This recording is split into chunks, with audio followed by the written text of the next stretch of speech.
dans le Hallel, quand nous lisons, qu'il y a un passage qui vient nous apprendre, de quelle manière un homme doit aborder sa Avodat Hashem. Nous disons comme ça là-bas. Pitrouli sha'ar tzedek, avobam odeya, ze ashar l'Hashem tzadikim yavou bo, odecha ke anitani vatei lishua. Regardez bien. On dit comme ça. Pitrouli sha'ar tzedek. On demande à Kosh Baruch ouvre-moi sha'ar tzedek. Mazé sha'ar tzedek, sha'arim shel tzadikim. On demande à Hachem de nous frayer le chemin qui va nous amener vers la voie des tzadikim. Et là, on va nous expliquer comment on arrive à cette voie. Comment un homme arrive à la voie des tzadikim. Parce que peut-être que quand on est entre Pessah et Shavuot, et qu'entre Pessah et Shavuot, c'est un travail de achana, de préparation pour recevoir la Torah. C'est pas un stam pour recevoir une valise et partir. Recevoir la Torah, c'est pas recevoir une valise. Recevoir la Torah, c'est pas chute, c'est changer toute sa façon de vivre. Parce que la Torah ne peut pas rentrer dans un kéli qui n'est pas un kéli qui reçoit la Torah. Donc pour ça demande un changement total sur la personne. Ce changement, c'est quoi? C'est comme on a lu dans la paracha, c'est Kedushim Tiou, vous devez être Sadikim, vous devez être Kedushim, sous-entendu, vous devez être des gens qui allaient dans mon sens, pas des gens qui fonctionnent à contresens, mais qui vont dans le sens de la Torah. Il a fait mot. Pour cela, le Hallel vient nous expliquer comment on rentre dans ce sens. Pitrou lishar et tzedek. Donc on demande à Hachem, ouvre-moi les portes pour arriver à devenir un tzaddik. Il a fait mot. À ce moment, on va à Bobam pour que je puisse y aller là-bas. Je veux rentrer dans cet endroit. À ce moment-là, on lui explique, on lui répond, Zachar l'Hachem. Voilà le char, le voilà devant toi. Il est ouvert devant toi. Tzadikim yavoubo. Les tzadikim rentrent là-bas. Et là-bas, on t'explique qu'est-ce que tu vas découvrir là-bas. Puis toi, tu vas découvrir là-bas, bidiouk, la chose qui jusqu'à aujourd'hui ne t'a pas amené à rentrer là-bas. C'est que d'un côté, tu demandes, je veux être sadique, je veux faire ta volonté Hachem, je veux recevoir ta Torah, je veux faire tes mitzvot, verroulé. Ça, on le dit dans la tfila, on le dit dans nos prières, on le dit dans les téhilim, peu importe où on le dit, mais on le dit constamment. Mais les maaseh, tu vas te rendre compte toi-même qu'il y a une stira minéoubé, il y a une contradiction mamash en soi, dans ce que tu es en train de demander et dans les conditions qu'on te demande pour ça. C'est comme si tu n'arrêtes pas de demander à ton banquier un prêt, tu viens à la banque, tu demandes un prêt, tu as fait mode. Maintenant, le banquier, il analyse le cas, ok, tac, et tu dis, monsieur, vous venez prendre le prêt, voilà, les conditions, c'est comme ça. À chaque fois que tu viens, tu ne remplis pas les conditions. Le bonhomme dit, je ne peux pas donner le prêt. Il dit, mais je veux le prêt. Il dit, il n'y a pas de problème, on vous donne le prêt. Mais il faut remplir les conditions. Là, c'est pareil. On demande la Torah, on demande les mitzvot, on demande la sécoute. Mais la maaseh, on ne remplit pas les conditions. On est, mamage, comme des enfants capricieux qui voulons obtenir les choses, mais sans remplir les conditions. Ça ne marche pas comme ça, à Boutaï. Et là, on nous explique c'est quoi les conditions. Les conditions, c'est comme ça. Odecha keanitani, c'est la suite. Odecha keanitani va tei li lishua. Ça veut dire quoi? Les conditions, c'est, qu'est-ce qu'il dit David Ameler? Que je te remercie, Hachem, qui anitani, de toutes les souffrances que tu me fais. Okay? Pourquoi? Parce que ze aishua sheli. Odecha keanitani, ça m'amène à l'Aïchoua. C'est-à-dire que ce qui va m'amener, à pouvoir rentrer dans ce chemin que le chemin des tzadikim, et qui va m'amener, à te rejoindre et à être réellement celui qui a rempli les conditions, ça, c'est la condition, effectivement, que quoi? Que j'accepte ce que tu fais de moi dans la vie. J'accepte ce que tu fais de moi dans la vie, sans essayer de contourner, sans essayer de détourner. Je sais que dans la vie, tu ne vas pas prendre en considération ce que moi je désire, ce que moi je veux. C'est pas ça que tu vas prendre en considération. Tu vas prendre en considération ce qui est bien pour moi, pas ce que moi je veux. Et c'est là qu'on a un problème. On a un problème parce qu'en vérité, on voudrait qu'Hachem fasse notre ratson et de cette manière-là, s'imaginer qu'on fait son ratson. Le problème, c'est que son ratson et le tien, c'est pas le même. Donc quand tu demandes à quelqu'un, j'aimerais bien faire ton ratson, mais malheureusement, mon ratson et le tien ne sont pas les mêmes, on ne peut pas s'entendre tous les deux. Donc qu'est-ce qu'il faut faire? Première chose, odecha keanitani, c'est accepter le ratson Hachem. C'est quoi le ratson Hachem? Alors le ratson Hachem, c'est très simple. C'est accepter la vie que je te fais mener. C'est ça, ratson Hachem. Ratson Hachem, c'est pas ce que tu vas voir dans les livres, ça c'est de la théorie, tout ça. Ça c'est de la théorie.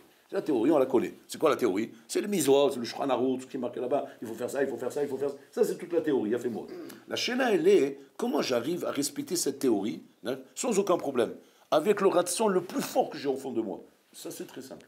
Pour cela, il y a un exercice qui est Batel Retzoncha Mipne Retzono, Kedeshiase Retzoncha.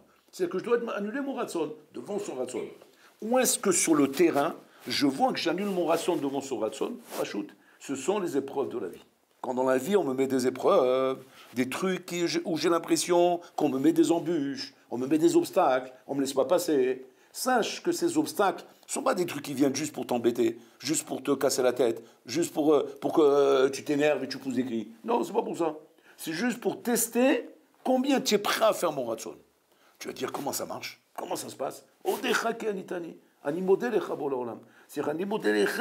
dans les couvées que tu me mets dans la vie, dans les embûches que tu me mets dans la vie, car ces embûches, c'est elles qui me construisent dans la vie. Comment ça marche? Depuis quand une embûche construit un homme dans la vie? Nous, on n'a pas vécu comme ça dans la société. C'est l'état d'esprit qu'on a dans la vie et dans le monde, etc. C'est qu'on est persuadé qu'une embûche ne construit pas. Au contraire, une embûche nous empêche d'avancer, nous empêche de faire ce qu'on a envie. Moi, je suis en train de faire une affaire. Maintenant, je vois des embûches. Qu'est-ce que je me dis? Je me dis, waouh, la poisse, ces embûches, je ne me laisse pas avancer. Je voudrais arriver à ça, je voudrais ça, j'y arrive pas. On est loin de croire, Bechlan, que toutes ces choses-là, Rabotaï, ça sert à te construire. On croit plutôt que ça nous met des bâtons dans les roues, au contraire. C'est comme ça qu'on dit. Arrête de me mettre des bâtons dans les roues. On a envie de dire ça, Hachem aussi. Arrête de me mettre des bâtons dans les roues. Bon là, mais dit non seulement je ne te mets pas des bâtons dans les roues, mais ces bâtons que je te mets dans les roues, ouais, soi-disant, d'après ton esprit à toi, hein, c'est elles qui te construisent. Un bonimotra. Comment les chora, hein, quand je me trouve devant une embûche, et que la chose aurait pu se faire simplement, comme moi j'avais prévu. Moi, j'avais prévu de faire telle et telle chose, Ken. Et pour moi, ça devait se faire tout simplement. Et puis, Tom, quand j'arrive sur le terrain, c'est hyper compliqué. Ça ne se passe pas comme je veux. C'est même des fois à l'envers de ce que je veux. Et que l'homme, il te dit, c'est ça le plan. C'est comme ça que ça fonctionne avec moi. Avec moi, hein, c'est pas du genre du tout acquis. C'est pas genre, tu as dit, tu as voulu, ça y est, c'est fait, on te sert. Ça, c'est en lamazé, ça. Ça, c'est le en lamazé qui fait que te perdre, que t'enfoncer. Quand un bonhomme, il vient au restaurant, il commande, on le sert, il a mangé, Ken, il n'a pas fait de hamal, il a reçu, mamache à la carte ce qu'il voulait. C'est ce qu'un homme, il rêve ça dans la vie. Un homme, il rêve de ça dans la vie. Ce rêve, Rabotaï, c'est pas un rêve, c'est un cauchemar. Un homme qui vit dans une vie, on lui donne tout à la lettre, tout comme il faut, sans effort, sans rien, Rabotaï. C'est une vie qui va t'amener, Rabotaï, simplement à quoi? Elle va t'amener à t'empêcher de te construire. Et une autre, elle va te construire cette vie. Tu vas dire quoi? Une vie difficile, où j'ai des conflits, où j'ai des difficultés. C'est celle qui va me construire? Oui. Pourquoi? Regardez pourquoi. Parce que quand j'ai des difficultés, pour passer ces difficultés, je suis obligé de faire des efforts. Et ces efforts viennent d'où? Viennent de moi. Donc qu'est-ce que je fais travailler? Je fais travailler ma personnalité. Je fais travailler mes méthodes. Je fais travailler mon esprit. Pour arriver à comprendre comment passer devant un problème pareil. Ce travail que je fais avec moi-même, il me construit ce travail. Alors que quand les choses se passent tranquillement, sans effort, sans rien, je ne fais aucun travail, aucun effort. La chose est acquise, donc pour moi, c'est comme ça que ça doit être. C'est pour ça qu'un homme, il a qu'il a mis, il a 100, il veut 200, il a 200, il veut 400. Il est constamment en train de demander, parce qu'il voit qu'on lui donne. Bon, là, en ne te donnant pas, en te faisant passer par des efforts pour obtenir la chose, l'effort que tu vas faire, c'est ça ton binyan. C'est de cette manière que tu vas t'approcher, de la vraie Mouna Kadosh Baruch Hu. C'est de cette manière que tu vas t'approcher de la vraie compréhension de ce qu'Hachem veut de toi dans la vie. Mais sinon, il n'y a rien du tout, il n'y a rien qui se passe. Regardez, par exemple dans la Gada, un truc très surprenant dans la Gada. On lit dans la Gada, le Rambam dit là-bas qu'il faut commencer d'abord par Begenaï, après on finit Beshva, on commence par raconter Avadim Aïnou, nous étions des Avadim, nous étions sur une terre étrangère, à voter, nous, Agnushim, Abraham, Sarah, Yaakov, ils étaient en galère, en exil, sur des terres étrangères, et après on était esclaves, et après tu nous as sortis d'Égypte, et on est censé normalement vanter Hachem par ce texte que nous sommes en train de lire. Réfléchissez un petit peu. Ce texte que vous avez lu à Pessah, le soir de la Gada, il a une stira complète avec la manière comme on vous vit. Pourquoi? Parce que regarde ce que tu es en train de dire. Tu es en train de dire comme ça. Bon, alors là, tu nous as mis là, et là, et là, et là. Tu nous as envoyés en Égypte, tu nous as libérés d'Égypte, je te remercie. Est-ce que dans la vie, c'est comme ça que tu fais, toi? Je vais te donner un exemple dans la vie qui ressemble à ça, et vous allez voir l'ânerie qu'il y a ici. Dans la vie, comme ça, regarde ce qui s'est passé. Ce qui s'est passé, c'est quoi? Il y a un voisin, c'est ton voisin le palier. C'est un nerveux. Mais bon, il est médecin. Il est médecin, mais il est nerveux. Très bien. Un jour, tu as fait trop de tapage, tu as fait trop de bruit. Ici, il est venu, il t'a tapé à la porte. Il a ouvert la porte, il t'a cassé la jambe. Ouais, il t'a mis un coup de là, comme ça, il t'a cassé la jambe. Maintenant, le bonhomme, il a la jambe cassée maintenant. Il ne sait plus quoi faire. Maintenant, il va chez le médecin. Qui c'est le médecin? C'est lui. Très bien. Alors il dit, il faut me réparer ma jambe. Il n'y a pas de problème, en tant que médecin, je vous répare votre jambe. Excusez-moi que je vous ai ça, vous êtes du bruit, etc. Maintenant, vous êtes chez moi en tant que patient et moi en tant que médecin, je vous soigne. Il lui soigne la jambe, okay, Et le bonhomme, maintenant, le médecin, il lui dit, vous pouvez lui dire merci quand même. Il dit, pas dans ces cas-là. Il dit, pourquoi? Ben, c'est vous qui m'avez cassé la jambe. Vous m'avez cassé la jambe, je dois vous dire merci. C'est à vous de vous excuser que vous m'avez cassé la jambe. Maintenant, vous avez fait comme votre devoir de me la réparer. Si vous n'avez pas cassé la jambe, je serais venu pour chez vous pour me réparer une jambe cassée qui s'est cassée ailleurs. Là, je vous dis merci. Mais dans ce cas-là, bon, c'est normal. C'est ce qu'on fait le soir d'Agad. Le soir d'Agad, qu'est-ce qu'on dit? Bon, alors là, tu nous as envoyés en galère. Tu nous as rentrés en Égypte. Tu nous as mis là-bas, le Shaboud. Et tu nous as sortis d'Égypte. Oh, là-bas, bon, là, qu'est-ce que tu es gentil. Et si tu n'as pas taillé-nous, tu es fatigué ou là? Je comprends pas. Tu m'as rentré là-bas, tu m'as sorti. Et moi, je t'ai rien demandé. Moi, je t'ai pas demandé de rentrer en Égypte. Et tu me fais sortir, maintenant, tu dis, dis merci maintenant. Tu dis pas merci, tu n'as pas de la karatatov, kafoutova. Bon, allez, je t'envoie toutes les clalotes du monde sur ta tête. Mais attends, tu vas monde fou, toi. C'est quoi cette histoire de fou, là?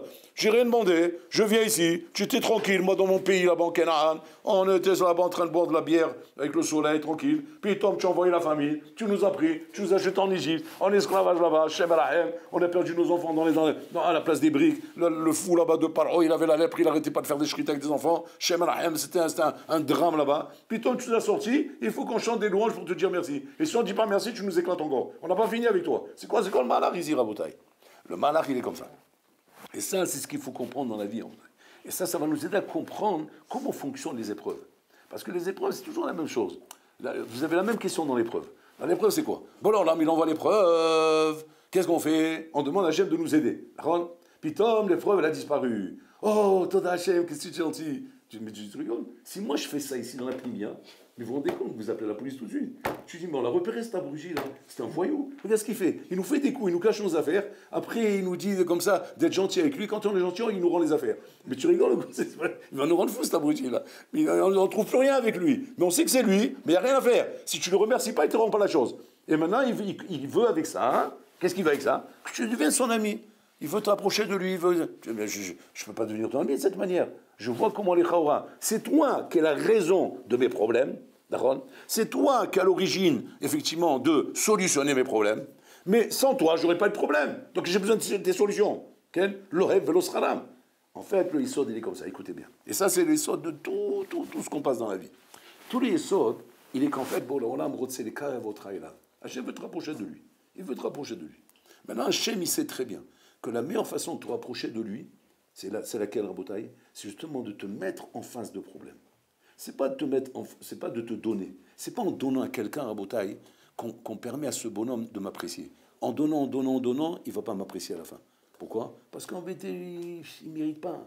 Je lui donne stam comme ça, sans qu'il ait fait quoi que ce soit pour le mériter, sans qu'il ait fait d'efforts, sans qu'il ait rien fait du tout. Au bout d'un moment, il va me rejeter lui-même, parce qu'il n'a pas travaillé pour ça. Quand je fais en sorte qu'un bonhomme en bataille, ce que je lui donne, il le mérite, bien que c'est moi qui va lui donner. Mais qu'est-ce que j'ai fait? Pour qu'il sente qu'effectivement, je lui ai donné quelque chose, et qu'il se sente méritant de cette chose-là que je lui ai donnée, pour qu'il puisse être fier de ce qu'il a reçu, il faut qu'il passe par un effort. C'est ce qu'il fait à Kojrou. À Kojrou, il passe par un effort qui est des carrés votre élève. Donc en fait, l'enjeu de l'effort, l'enjeu de l'épreuve, l'enjeu de tout ce qu'on passe dans la vie en bataille, c'est pas la chose en elle-même, c'est pas l'épreuve en elle-même, c'est pas le problème, c'est pas ça le but. Le but, c'est pas l'épreuve. Le but, c'est de permettre, grâce à cette épreuve-là, par le fait que toi, tu vas te débattre pour sortir de ça, hein, ça va t'approcher de moi. Et une fois que tu t'approches de moi, ça y est, on atteint le but. Hachem, quand il a envoyé les Juifs en Égypte, il s'est dit comme ça, en vous envoyant en Égypte, et qu'après je vais vous sortir d'Égypte, là vous serez attachés à moi.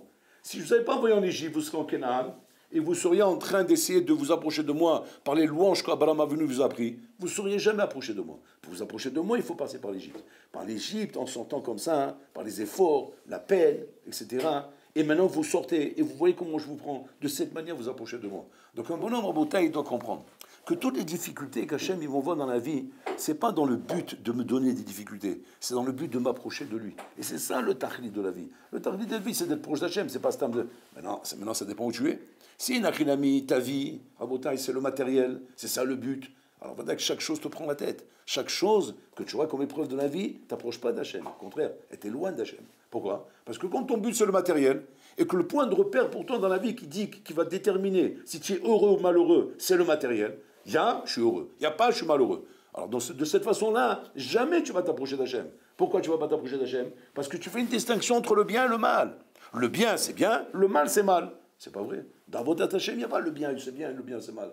Le bien et le mal sont bien dans votre Hachem. Pourquoi? Parce que il n'y a qu'un nafkamina pour moi, comment je m'approche de toi. Je m'approche de cette manière ou de cette manière. De toute façon, c'est des épreuves. Être riche, c'est une épreuve. Être pauvre, c'est une épreuve. Les gens ils rêvent d'être riche. C'est une épreuve d'être riche. Et d'être pauvre aussi, c'est une épreuve. Maintenant, le point commun entre les deux, c'est quoi? C'est que de cette manière ou de cette manière, je m'approche de toi. Donc en fait, tous ces chemins, ils m'amènent vers toi. Moi, je dois être conscient que quoi? Que simplement, ces manières-là ne sont pas des manières que moi, je dois évaluer par rapport à une appréciation matérielle. De dire, ah, quand ça correspond à un matériel qui est considéré comme quelque chose de bien, alors là, je dis que c'est bien. Si ça correspond à un matériel qui s'appelle bien, je n'appelle pas ça bien. C'est faux, ça. C'est faux d'avoir ces points de repère. Tous les points de repère matériels doivent être éliminés. Ça ne veut pas dire qu'on ne vit pas dans le matériel, on vit dans le matériel. Mais on doit éliminer, Raboda, de notre esprit, dans l'Ashkafa, le point de repère matériel pour décider si je suis heureux ou malheureux. Ce n'est pas ça qui doit décider ton bonheur ou ton malheur. Ce qui doit décider ton bonheur ou ton malheur, c'est ta proximité avec Hachem. Combien je suis proche de lui ou combien je m'éloigne de lui. Parce qu'en vérité, ça on le verra dans la vie. Tu vas voir des gens, par exemple, très riches dans la vie. Ils sont malheureux. Ils ne comprennent pas pourquoi ils sont malheureux. Des gens très pauvres dans la vie, ils sont heureux. Ils ne comprennent pas pourquoi ils sont heureux. Ouais. Et nous, on regarde comme ça, on se dit, mais c'est bizarre. Lui, il a tout pour être heureux, il est malheureux. Lui, il a tout pour être malheureux, il est heureux. C'est bizarre, comment ça marche, ce truc-là? Comme cette histoire que je vous ai racontée une fois de Ford, le grand directeur de Ford. Vous connaissez Ford, les voitures de Ford? Ouais, il y a le grand directeur, le ménage de Ford, PDG de Ford. Il a pris ses vacances dans un hôtel là-bas à Miami Beach, un hôtel belle, c'est genre, c'est une soucoupe volante sur la mer. Donc il est en train de se balader maintenant sur le bord de mer comme ça. Il voit là-bas un vieux bonhomme avec un chapeau en paille, ouais, en train de faire la pêche. Il le regarde comme ça, il dit, mais attends, qu'est-ce que tu fais là? Il dit, ben, je pêche. Il dit, ce que tu fais dans la vie, tu n'as rien d'autre à faire dans la vie? Il dit, non, j'ai rien d'autre à faire, moi je suis à la retraite, c'est ce que je fais toute la journée, je pêche du poisson, c'est mon kiff. Et il le regarde à lui, il dit, et vous, qu'est-ce que vous faites dans la vie? Il dit, ah, moi j'ai beaucoup à te raconter, moi, ce que je fais dans la vie. Il dit, ben, racontez-moi. Et il dit, mais moi je suis le patron de Ford. Tu as entendu parler de Ford? Il dit, ouais, les bagnoles là. Ouais, ben, c'est moi. C'est quoi votre truc? Il dit, moi, ce que je fais, tu rigoles quoi? Je construis des voitures, des camions, des trucs, de tous les sens, des machines. Et qu'est-ce que ça vous donne? Mais ça me donne de l'argent. Et qu'est-ce que tu fais avec cet argent? Mais avec cet argent, j'achète des villas, j'achète des avions, j'achète des jets, j'achète des hélicoptères. Voilà, cet hôtel-là, il est à moi, par exemple. Qu'est-ce que j'achète pas? Qu'est-ce que j'achète pas avec cet argent? Et après, que ça vous donne? Ben, que ça me donne? Ça me donne que j'ai de l'argent. Oui, mais après, comme ça, quand je vais vieillir, j'aurai beaucoup d'argent. C'est-à-dire, quand vous serez vieux, vous aurez beaucoup d'argent. Vous allez continuer à travailler pour construire des camions? Il dit non, parce que là, je serai vieux, ça y est, après c'est mon fils qui va prendre la relève. C'est-à-dire, et vous, qu'est-ce que vous allez faire à ce moment-là? Il dit, j'aurai de l'argent. Mais c'est-à-dire, l'argent, il est posé, ça c'est l'histoire de Picsou. Maintenant, vous, qu'est-ce que vous allez faire de vos journées? Il s'arrête comme ça, il dit, jamais dans ma vie, on n'a pu me coller avec une question. C'est vrai, qu'est-ce que je vais faire? Ah, je sais, je vais m'acheter un chapeau en paille et je vais pêcher du poisson. Comme ça, il lui dit, je comprends pas ton truc. Mais pourquoi tu as fait un chemin aussi long pour arriver à la même chose que moi? Pourquoi tu as fait un chemin aussi long pour arriver ici? C'est-à-dire que, regardez bien, attention, l'histoire, elle a l'air bête, mais elle est puissante, l'histoire. C'est-à-dire qu'en vérité, où tu es arrivé en fin de compte? Là où je suis arrivé moi. D'accord? Maintenant, tu as brassé de l'argent, tu as mis en place des usines, tu as fait des trucs extraordinaires. Aval les maasé, maskanat advarim. On est au même point tous les deux. Qu'est-ce que ça peut faire? Tu as mangé maintenant que du pain, ça t'a rassasié. L'autre, il a mangé des entrecôtes roulés. On est rassasiés tous les deux.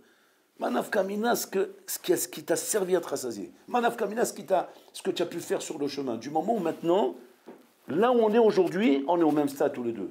Qu'est-ce qu'on voit de là? De cette histoire, on apprend un Yesod. On apprend qu'en vérité, ce n'est pas l'argent ou le matériel ou d'avoir ça qui rend un homme heureux. Ce qui rend un homme heureux, c'est la shlimut qu'un homme ressent, c'est-à-dire la plénitude qu'un homme ressent par rapport à ce qu'il est en train de vivre. C'est ça ce qui rend un homme heureux. La plénitude que j'ai par rapport à ce que je suis en train de vivre. C'est pour ça que dans la vie, tu peux voir des gens qui n'ont pas grand-chose en matériel, mais qui sont hyper heureux. Des gens qui ont beaucoup de matériel, ils sont malheureux. Mais pourquoi? Tout simplement. Parce que le bonhomme, en vérité, il essaye de chercher une plénitude, rabotaille, dans des choses qui ne donnent pas la plénitude. L'argent ne donne pas ce shalom, ne donne pas cette shlimut, ne donne pas ce nachat.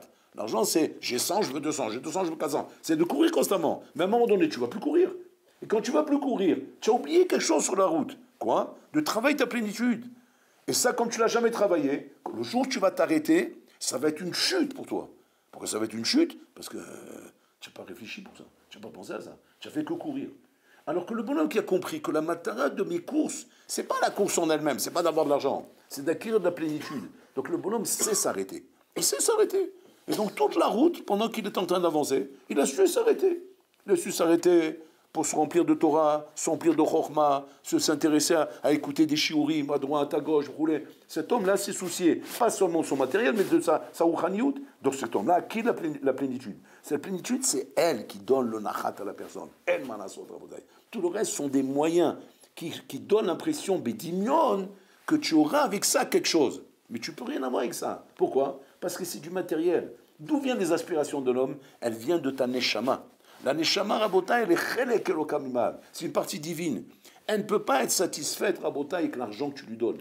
C'est comme si tu es en train de prendre un bonhomme qui a soif et tu essaies de calmer sa soif avec de l'eau salée. Plus tu lui donnes de l'eau salée, et plus c'est la soif. C'est pareil ici. Le bonhomme, il demande, il ne sait pas ce qu'il demande. Il n'arrive pas à comprendre. C'est traduit par le corps par rapport à ce qu'on t'a montré dans la vie. Alors le corps, qu'est-ce qu'il traduit? Je veux de l'argent, je veux du kiff, je veux courir, je veux faire ça, je veux faire ça. Et lui donne ça. Mais le problème, c'est quoi? C'est que c'est mal traduit. Qu'est-ce qu'il faut? Il faut un vrai traducteur. C'est quoi le vrai traducteur? C'est que quand tu vas étudier la Torah, puis Tom, le corps, il va comprendre. Non, c'est pas ça que j'ai besoin. J'ai besoin de plénitude. J'ai besoin de choses qui me donnent du nahat. Qu'est-ce qui va donner du nahat? Ce qui va donner du nahat, c'est de la plénitude. Et d'achinami, c'est quand tu vas remplir ta neshama de ce dont elle a besoin. C'est-à-dire les misvot, la Torah, la vodat Hashem, se rapprocher de Bola Olam. Sinon, tu ne pourras pas. Tu seras quand même perdu dans les rues, en train de courir dans tous les sens, sans savoir, Bichlal, pourquoi tu n'es pas heureux. Pourquoi je n'arrive pas à être content dans mon sort. Pourquoi je n'arrive pas à avoir du sipouk dans ce que je fais dans la vie. Pourquoi je n'arrive pas, à arriver au niveau de Yaakov Avinu, qui disait, Beged lilbosh, lechem lechol, un vêtement pour m'habiller et du manger pour manger. Voilà ce qu'il demandait Yaakov Avinu. Rien ne l'impressionnait dans toutes les richesses qu'il avait. Il avait des richesses, Yaakov Avinu, il était riche. Il avait des chameaux et des ânes plein de biens. Rien n'impressionnait. Pourquoi? Parce qu'il savait très bien que ces choses-là sont des choses que tu as ici et qu'elles restent là après ta mort. Ce sont des choses matérielles. Elle n'ajoute rien dans mon nefesh, elle n'ajoute rien dans ma neshama. Ce qui ajoute dans ma neshama, c'est que la construction spirituelle que je fais dans ma neshama. Cette construction spirituelle, elle est dans l'effort que je fais pour affronter les difficultés de la vie. J'ai des difficultés dans la vie, je les affronte pour rester proche de toi, Hachem. C'est toi mon repère. Avec ce repère-là, Enachinami, tu construis ta plénitude. Si tu ne prends pas ça comme repère, ton repère, toi, c'est le matériel. C'est le matériel, au Bola Olam, il est secondaire dans la place. C'est simplement...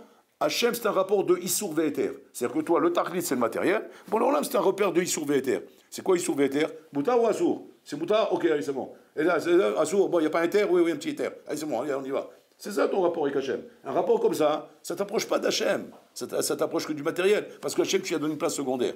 Maintenant, tu vas dire, c'est quoi le rapport avec Hachem? Le rapport avec Hachem, c'est pas Issour Ve'eter. Le rapport avec Hachem, c'est Kadosh et Tamé. C'est quoi Kadosh et Tamé? Coller avec lui. Quand c'est collé avec lui, c'est Kadosh. Pas collé avec lui, c'est Tamé. Donc ce n'est pas le Issour Éther qui m'intéresse. Le Issour Éther, c'est juste un moyen pour m'assurer que je ne suis pas en train de m'éloigner du Kadosh et que je ne suis pas en train de me rapprocher du Tamé. C'est tout. Mais le but, c'est d'être avec Hachem. Quand le bonhomme il a compris qu'il est avec Hachem, il n'a pas de problème. Yosef Hatzadik Rabotai, comment il ne se débonde pas? Comment il ne se brise pas? Tu prends un jeune de 17 ans, tu l'exiles de sa famille. Il débarque en Égypte sur une terre Shem Alahem Rabotai. C'est une terre qui fait peur, l'Égypte, quand il y a un jeune de 17 ans. Il est jeté là-bas. Et qu'est-ce qui se passe, Rabotai? On lui donne des épreuves dans tous les sens. On le jette dans une prison. 10 ans fermé dans une prison avec des Égyptiens là-bas, des bonhommes qui sont d'une autre planète, qui vivent complètement différemment que lui, que ce qu'il a appris chez son père. Il ne se démonte pas. Comment il fait pour ne pas se démonter, Rabotai? Comment un homme ne se démonte pas devant des choses pareilles? Tout simplement, il a un point de repère qui ne bouge pas. C'est Bola Olam. Bola Olam, c'est toi qui m'as envoyé ici. Je ne sais pas où je vais avec toi, mais je sais que tu m'amènes quelque part. Je te suis. Maintenant, il ne sait pas où il va, lui. A priori, pour arriver là où il va arriver, mais tu rigoles quoi? Il faut aller dans les universités, les facultés, il faut faire au moins 20 ans d'études, oui. 20 ans d'études pour être président de la République. 20 ans d'études, des gnanim, des études de droit, des études de politicien, des études roulés, pour arriver à devenir un chef d'État, tu rigoles quoi? Parce que c'est là-bas qu'on va l'amener. Mais lui, il ne sait pas qu'il va là-bas. Lui, où il est pour l'instant, il fait le parcours du combattant. Le parcours du combattant, où normalement un bonhomme comme ça, avec un parcours pareil, qu'est-ce qu'il devient? Clochard. D'accord? Un parcours comme ça. Ou clochard ou délinquant. C'est normal, prison, il n'y a pas d'autre issue. Ouais. Sinon, il faut faire des études. Mais les études, c'est long pour arriver à des grosses places. Ou alors, tu vas faire des études de cordonnier. ou bien de tailleur pour faire des ourlets, tout comme ça. Tu auras une petite basta là-bas à Belleville, au Barbès, et tu vas faire des ourlets pour les pantalons, et tout comme ça. Voilà, c'est ce qu'un peu l'envie fait quand il a fait 10 ans de prison. Qu'est-ce que tu veux qu'il fasse? Youssef Hassadik, il suit ce parcours, 17 ans. Il est en prison, c'est-à-dire, il sort de prison, qu'est-ce qu'on l'amène? On l'amène devant Paro pour qu'il explique son rêve. Voilà l'examen qu'il a passé. Il explique le rêve, Pitom, Ben Yom Echad, qu'est-ce qu'il devient? Il devient roi d'Égypte. Bon, on est content un peu le truc? Défiler dans toutes les villes, en Égypte, tout le monde en train de l'acclamer. Bon, c'est le chef, c'est le leader, c'est Atsoum, roulé. Ce bonhomme-là, comment il est arrivé là? Comment ce bonhomme, Rabotaï, il peut arriver au haut de la montagne en étant passé par un chemin comme celui-là, Rabotaï? Ben, tout simplement parce qu'il a compris que quoi? Que pour ne pas se perdre dans la vie, pour être sûr que je vais arriver là où Hachem veut que j'arrive, il faut que je garde dans ma tête Bola Olam. Donc Bola Olam, ça m'intéresse pas où tu m'amènes. Tu peux me mettre là, tu peux me mettre là, tu peux me mettre là. Je ne suis pas dérangé par ça. Du moment où c'est toi qui as voulu que je passe par là, je sais que c'est par là que je dois passer pour arriver à ma réussite. Et pas là où moi je crois que je dois passer. Quand un homme il commence, lui, à rentrer sa tête dans les plans d'Hachem, c'est là que tu te perds. C'est là que tu fais de nœuds. C'est là où Bola Olam il dit ah ben Habibi, ça fait 30 ans que je t'attends. Qu'est-ce que tu es en train de faire là? Tu es en train de tourner, où tu vas? Ben, je dis, ben, je me cherche. Ben, tu te cherches, ben, tu sais comment il faut te trouver. Tu dis, mais comment, justement? C'est la question, ça fait 30 ans que je tourne. Je sais même plus où je me trouve. Comment il faut te trouver? Ben, simplement, cherche-moi à moi. Quand tu me cherches à moi, tu vas te trouver. Mais si jamais c'est pas moi que tu cherches, ben, tu trouveras rien. Tu vas tourner. Aujourd'hui, on est dans un monde en bataille où le monde tourne. Le monde n'arrête pas de tourner. Il faut rien qu'observer. Et tu vois comment les gens ils sont perdus. Perdus totalement en bataille. Ils ne savent même plus. Quels sont les critères qu'il faut prendre en considération pour faire le bon choix d'une femme pour se marier? Ils ne savent pas. Qu'est-ce qu'il regarde le bonhomme? Ah, elle est blonde, elle a les yeux bleus, elle est magnifique, elle est belle dentition, elle a un sourire, magnifique. C'est elle que je veux, c'est elle que je veux me marier. Ce bonhomme-là, 3 mois mais tu vois la rabbanoute en train de divorcer. Tu dis, mais je comprends pas, mais je me rappelle, moi, c'était un mariage de la belle, ils ont fait un mariage de folie, ils ont dépensé des millions pour montrer ça. Mais c'était le couple amoureux, l'amour, love, ouais, c'était la belle. Il fallait voir comment ils dansaient dans la salle, ils roulaient. 3 mois après, je vois Rabbanout. C'est quoi cette histoire? Eh ben, c'est simple, c'est pas Hachem que tu cherchais là-bas. Comme c'est pas Hachem que tu cherchais, voilà les résultats. Les résultats, c'est quoi? Échec. Après, le bonhomme, il a des enfants. Il les a éduqués comment? Comme il avait Internet. Internet, on lui donne des conseils là-bas, on lui explique comment on éduque les enfants. Alors ça se prend comme ça se fait comme ça. Il t'énerve trop, trac, une tarte, ouais. L'autre, il t'énerve pas, tu le prends comme ça, tu sais. Tu vois qu'il t'énerve, tu l'achètes tous les iPhones, tu les mets comme ça en ligne tous les soirs comme ça. Tous les soirs, avec comme ça, tu n'entends plus. Voilà. C'est le calme, je vais mettre des ricottes comme ça, chacun, tout le monde dort, impeccable. Qu'est-ce que tu es en train de fabriquer ici? Tu es en train de fabriquer des bombes à retardement. Seulement le bonhomme, il ne sait pas ce qui se passe. Parce que quand ils sont petits, 7 ans, 8 ans, ils sont gentils. Gentils, leur petit truc. Depuis bébé aujourd'hui. Aujourd'hui, 3 ans, 4 ans, 2 ans déjà, tu le vois avec l'iPhone. Moi, j'ai vu dans des familles comme ça, durant dans des familles, les mamans, elles ont trouvé un nouveau système pour avoir la paix, elles mettent l'iPhone. Ils ont dans les mains. Comme cette histoire-là de la femme de ménage. L'histoire de la femme de ménage en Bretagne, où une fois, il y a la maman qui arrive de son travail, elle voit le bébé dans le landau. Ouais, bon, elle habite dans le landau. Et il ne s'endormait pas, elle met dans le landau pour s'endormir. Mais elle voit sur lui raboter un chasse-vina, une grosse marque comme ça, c'est des marottes comme ça, c'est des dalles, comme ça. Sur le bébé, c'est un petit bébé, il vient de naître, il y a mis un truc comme ça sur lui, tu vois quoi. La maman, elle voit ça, elle prend vite le truc, vous êtes folle, mais c'est très lourd, comment vous faites ça sur lui? Elle dit, ben, j'ai mis ça pour qu'il dorme. Elle dit, mais qui vous a dit que ça, c'est pour dormir? Elle dit, ben, je vois votre mari, hein, c'est tout. Je comprends que ça, c'est pour dormir. Vous voyez, son mec, qui prend ce livre, il s'endort, donc c'est pour dormir. Donc elle a mis ça sur le bébé. Ça, c'est le lien dans la bouteille. C'est qu'on n'a pas compris à quoi servent les choses. Les choses, quand tu les utilises mal, elles t'amènent à des mauvaises choses. C'est ça l'union en bouteille. Quand tu crois qu'avec des choses comme ça, tu vas construire ton foyer, parce que tu ne cherches pas Hachem, tu cherches ce qu'on te donne dehors, ce qu'on t'offre dehors, ce qu'on te met à la portée de tes mains. Tu ne sais pas que ces choses-là, c'était loin de Bola Olam. Et donc, elles t'amènent où? Elles t'amènent vers le chaos, elles t'amènent vers le tohu vabou, l'échec dans la vie. Il n'y a que Hachem qui peut t'amener, lorsque tu le cherches, qui peut t'amener aux vraies solutions et aux vrais résultats. Et c'est comme ça qu'un homme peut réussir dans la vie. Autrement, comme ça, c'est impossible en bataille. Est-ce qu'on peut imaginer en bataille, ça je me rappelle Raphaël qui toujours il disait, on peut imaginer en bataille un juif qui peut se lancer dans la vie sans avoir fait au moins 1 an de yeshiva? Ça peut exister une chose comme ça? Il ne comprenait pas. Il dit c'est impossible. Il dit pourquoi c'est impossible? Parce qu'il n'y a rien dans la vie qui t'apprend comment on avance. Si ce n'est pas la Torah et les mitzvot. Mais dans la Torah, les mitzvot, il faut l'apprendre dans un endroit où ça s'apprend. Comme tu as compris que pour apprendre ta médecine, il faut que tu ailles dans une université de médecine. La même chose, pour apprendre la vie, il faut aller dans une yeshiva. La yeshiva t'apprend ça. Sans ça, tu ne sais pas. Tu te cherches avec des points de repère qui sont des points de repère que les goïms t'offrent dehors. Mais ces points de repère-là, ils ne t'amènent pas à la bonne adresse. La bonne adresse, c'est celle d'Akadosh Baruch Hu. Et celle d'Akadosh Baruch Hu, c'est à travers la Torah. Torah, Israël, va Akadosh Baruch Hu, Chadou. C'est une seule chose. Ashama Tasalech Hapez. Brisé, tu te perds dans la vie. Et ça, Rabotai, c'est le Yesod qui dit ici. Odechake anitani va tehi li lishua. Odechake anitani, c'est-à-dire, je te remercie pour l'Olam de me mettre en difficulté. Pourquoi? Pas parce que tu me mets en difficulté, après je te dis merci. Parce que je sais que ces difficultés m'ont servi à moi à te chercher. Parce que si tu ne m'avais pas mis des difficultés, je ne t'aurais pas cherché. Je me serais perdu dans le matériel.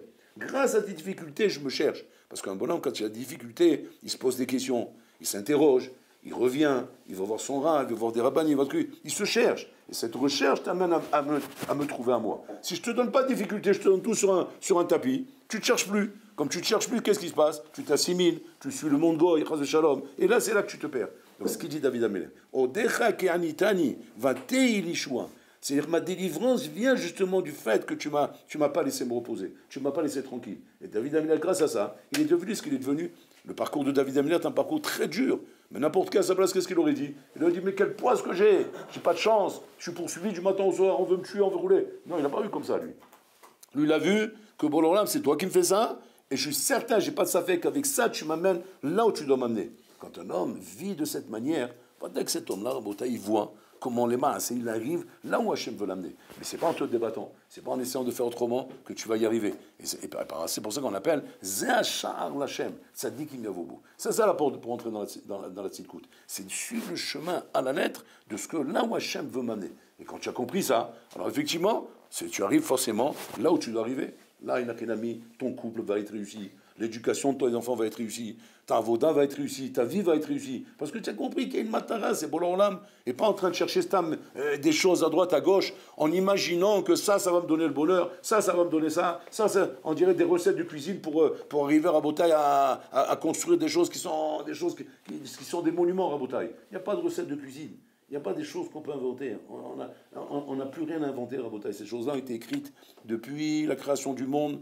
Depuis Adam Arishon, on a une massorette que nous suivons comme ça, de père en fils. On a vu comment Avotenu Akdoshim ont suivi un chemin qu'ils ont tracé eux-mêmes, Rabotaï. On n'a rien à inventer, on n'a rien à apprendre. Tout est tracé, tout est fait. Nous n'avons qu'une chose à faire. Suivre derrière Avotenu. Suivre le chemin de Avotenu. C'est pour ça qu'il y a qu'on a un guide qui s'appelle la Torah, et qu'avec ce guide-là, on est sûr qu'on ne peut pas se perdre. Donc à chaque fois que tu as un problème, à quoi tu dois te référer? À la Torah de Gosha. Qu'est-ce que dit la Torah? Pourquoi j'ai un problème? Pourquoi c'est comme ça? Pourquoi il m'arrive ça? Et la Torah va t'apprendre, voilà pourquoi, voilà ce qui se passe, comme ça et comme ça et comme ça. Et mais maintenant, ça va me permettre de savoir quel est le émet dans ma vie. Et pas stam de croire qu'en faisant des choses comme on voit dans la rue, comme on voit dehors, que de cette manière je vais me retrouver. Non, là-bas c'est le monde goy. Là-bas le monde goy, c'est un monde qui tourne en rond. Tu le vois lui-même. On tourne en rond dans ce monde. Rien qu'observe, regarde les informations, regarde ce qu'on te raconte aujourd'hui. C'est un éternel recommencement de choses qui tournent en rond. Il n'y a que celui qui a compris qu'il faut suivre le chemin qui a été tracé par Avotinu Akdoshim, qui est un chemin qu'eux ont suivi et qui les a amenés là où ils les a amenés, qu'un chemin comme ça peut être réussi.